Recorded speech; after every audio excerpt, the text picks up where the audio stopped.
এই মানুষটাকে গ্রাম থেকে বের করে দেওয়া উচিত। কেন জানেন? কারণ সে তো কৃষক, গ্রামে থাকলে বরঞ্চ আবারও ফসল ফলাতে চাইবে, তখনই যত বিপত্তি। কেন বলছি একটু ব্যাখ্যা দিই। গত কয়েকদিন আগে তার এই পুরো পুঁইশাক ক্ষেত কেটে দিয়েছিল রাতের আধারে। আমরা একটা প্রোগ্রাম করেছিলাম, অনেকেই তাকে সাহায্য করেছে। এর মধ্যে একজন অভিজ্ঞ কৃষক তিনি বললেন যে এই গাছগুলো আবারও বাঁচিয়ে তোলা সম্ভব। তিনি আমাদের সাথে আসলেন এই জমিতে এবং দেখিয়ে দিলেন কিভাবে এই গাছগুলো আবারও বেঁচে উঠবে। পুঁইশাক গাছের কিন্তু মরণ খুবই কম, এ দীর্ঘদিন বেঁচে থাকতে পারে। আপনি যে কোনো একটা লতা মাটিতে এমনি কেটে ফেলে রাখবেন, দেখবেন যে আস্তে আস্তে কুশি দেবে। তো সেই হিসেবে আমরা যদি লাগাই তাহলে কুশিটা আরো দ্রুত দেবে, এটাই হচ্ছে বিষয়। তো আপনার শত্রুতা জেরে যে যদি কোনো গাছ কেটে দেয়, কে যেন অবশ্যই নষ্ট না করে এই জিনিসটা আবার আগামী দিনের জন্য অবশ্যই যেন সে মাটিতে আবার সংরক্ষণ করে পুঁতে দেয়।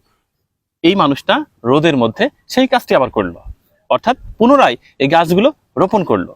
তারপর পরের দিন রাতে আবারও এই গাছগুলো কেটে দিল। তার মানে উনি বাক প্রতিবন্ধী একজন মানুষ, ওনার ছেলে একটা প্রতিবন্ধী। আমরা একটা প্রোগ্রাম করেছিলাম, এই প্রোগ্রামে অনেকেই সাড়া দিয়েছেন এবং তাকে হেল্প করেছেন। সবার প্রতি আমরা কৃতজ্ঞ। কিন্তু আমার প্রশ্ন হচ্ছে, এই গ্রামে ওনাকে আর থাকতে দেওয়া যায় না। ওনাকে হয় মেরে ফেলেন, না হলে গ্রাম থেকে তাড়িয়ে দেন। একটা লোকের অপরাধটা কি? সে তো কথাই বলতে পারে না, তার ছেলেও একটা প্রতিবন্ধী। এই লোকটার ফসলের উপরে এত বিপত্তি, এত বিপত্তি, মানে ওনার অপরাধটা কোথায়? তো এটা ভালো না ওনাকে আসলে গ্রাম থেকে বের করে দেয়া? আমি অবাক হয়ে গেছি। মানে একটা রাষ্ট্রের মানে পচন ধরলে না কোথাও বাকি থাকে না, নষ্ট হলে একেবারে গোড়া থেকে আগা পর্যন্ত সব নষ্ট হয়ে যায়। কারণ দেখেন, বিভিন্ন জায়গার মানুষের নৈতিকতার যে বিপর্যয় সেটা তো দেখছি, কিন্তু আমার কাছে মনে হচ্ছে যে এই লোকটার সাথেই এত ঝামেলা, এত বিপত্তি, তাকে কোনোভাবে এই জমিতে ফসল ফলাতেই দেওয়া হবে না। এই পণ কারা করে বসে থাকলো, আর তারাই বা কারা?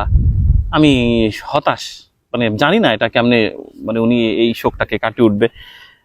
খুবই হতাশ লাগছে। এই লোকটার মানে বাক প্রতিবন্ধী, তার আসলে অসহায়ত্ব নিয়ে খেলছে কেউ না কেউ, আমি জানি না। ভাই, আপনি কি কার সাথে কোনো ঝগড়া গ্যাঞ্জাম করেছেন কোনোদিন? কোনো মারামারি করছেন? কিছু করেন নাই? আপনার ওয়াইফ কারোর সাথে কোনো গ্যাঞ্জাম ঝগড়া কেউ করে নাই? আবার এটা কি আবার কেটে দিছে?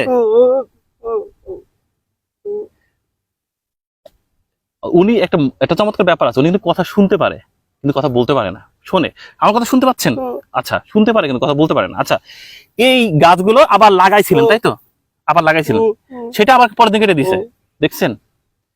তার চেয়ে এটা ভালো না ওনাকে একবারে এই গ্রাম থেকে বের করে দেয়া বা এই এলাকা থেকে তাড়িয়ে দেয়া?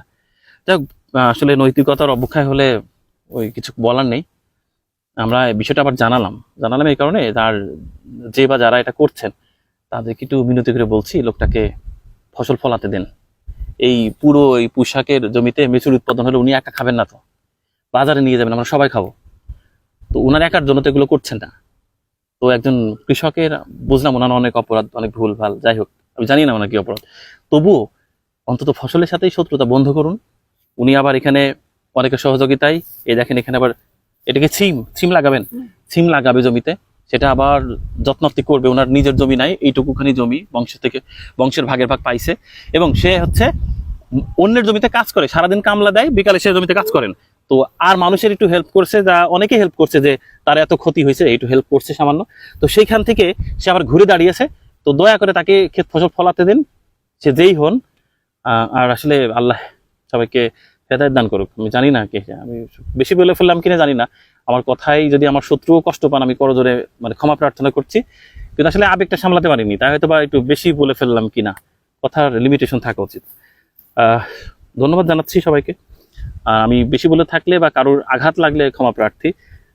কিন্তু আসলে আমার কাছে মনে হয়েছে কি, যে লোকটার অপরাধ আমি খুঁজে পাইনি, হয়তো আপনারাও পাননি। এই মহল্লার অনেকের কাছে শুনলাম, সবাই বলছে না ও তো আসলে কথাই বলতে পারে না। কিন্তু এই ফসলগুলো নষ্ট করাটা আসলে আমার মনে হয়, যাক ভালো হয়েছে যে আপনারা এখন আবার নতুন করে সিম গাছ লাগাইছে, যে কাটছেন আবার হ্যাঁ এসে আবার সিম গাছ কেটে দেন। তাছাড়া কি বলবো, তাছাড়া পথ নাই তো। সবাই ভালো থাকবেন এবং ওনার জন্য দোয়া করবেন।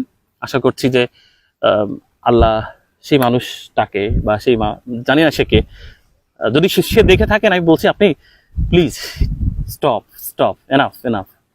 আপনার রাগটা এখনো কি কমেনি? কমা উচিত, ও যথেষ্ট হয়েছে। লোকটাকে একটু বাঁচতে দেন, ফসলই তো ফলাচ্ছে, জমি দখল তো আর করছে না, টেন্ডারবাজি তো আর করতেছে না। থাকতে দেন। আল্লাহ হাফেজ।